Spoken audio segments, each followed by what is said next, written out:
Here's how to cook pasta the correct way. For every 100 grams of pasta we need 1 liter of water.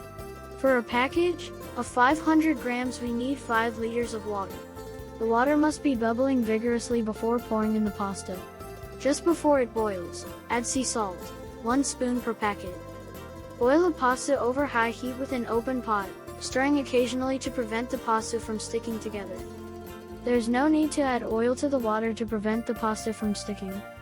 Depending on the size, shape and thickness, different types of pasta have different boiling times.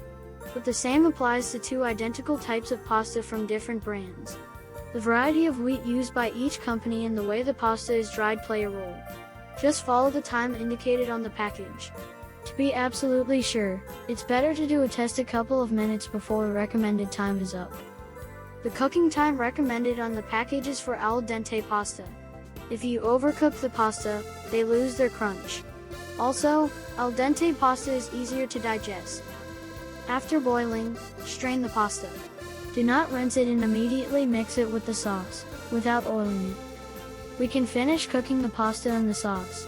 Boil for 2 minutes less. Add the pasta to the sauce and cook for 2 more minutes.